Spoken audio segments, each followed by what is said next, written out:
ஆண்டவராகிய இயேசு கிறிஸ்துவின் நாமத்தில் உங்களை அன்போடு வாழ்த்துகிறேன். சுகமாக இருப்பீர்களாக, தைரியமாக இருப்பீர்களாக, மகிழ்ச்சியாக இருப்பீர்களாக. இந்த வியாழக்கிழமை காலையில் கர்த்தருடைய வார்த்தையோடு உங்களை சந்திப்பதில் நான் அதிகமான மகிழ்ச்சி அடைகிறேன்.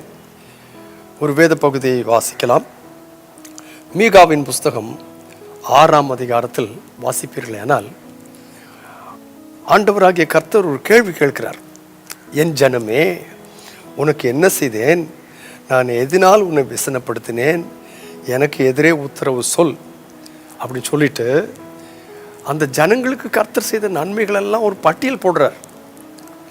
இவ்வளோ நன்மைகள் நான் உனக்கு செய்திருக்க, நீ ஏன் எனக்கு இப்படி விரோதம் செய்கிறாய்?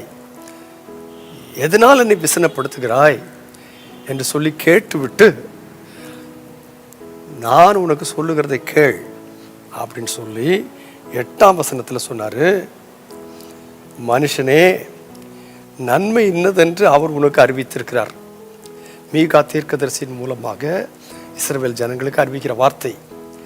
நன்மை இன்னதென்று உனக்கு அறிவித்திருக்கிறார்.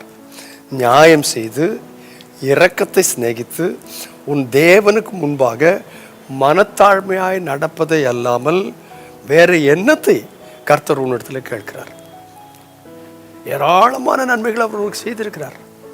செங்கடலை பிளந்து கொடுத்தார், யோர்தானை பிளந்து கொடுத்தார், யுத்தங்களிலே ஜெயத்தை கொடுத்தார், காடை பட்சிகளினாலே போஷித்தார். அவர் செய்த அற்புதங்களுக்கு அளவே கிடையாது. ஆனாலும் திரும்ப திரும்ப அவருடைய மனதை நோக பண்ணுகிறாயே. உன்னை குறித்து அவர் என்னதான் விரும்புகிறார் என்று கேட்டால், அழகாக கர்த்தருடைய வார்த்தையாக மீகா சொல்கிறார். திரும்ப அந்த வசனத்தை வாசிக்கிறேன்.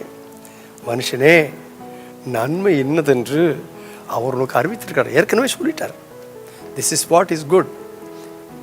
அதை சொல்லி இருக்கும்போது என்னெல்லாம் சொல்கிறாரு? நீ நியாயம் செய்யணும், இரக்கத்தை சிநேகிக்கணும், இதுக்கு எல்லாத்துக்கும் மேலாக உன் தேவனுக்கு முன்பாக மனத்தாழ்மையாய் நடக்கணும்.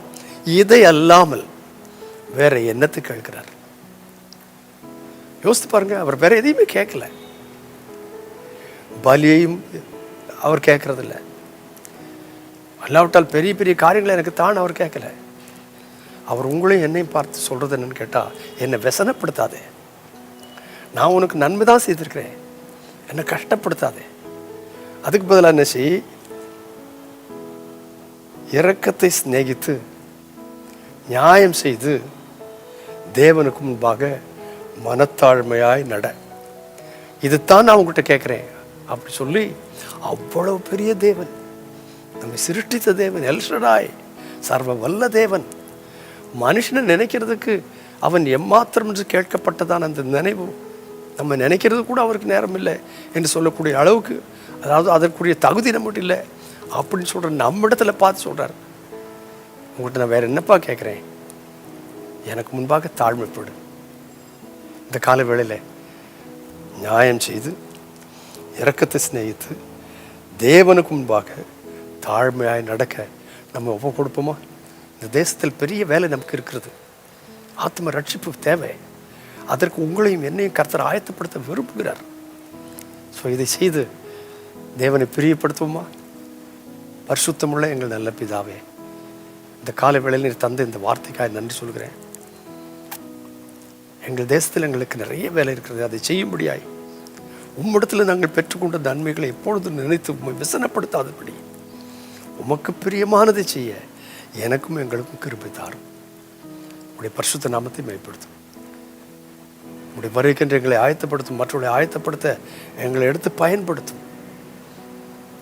இயேசு கிறிஸ்துவின் நாமத்தில் வேண்டுகிறேன், பரிசுத்தமான நல்ல பிதாவே. ஆமென், ஆமென்.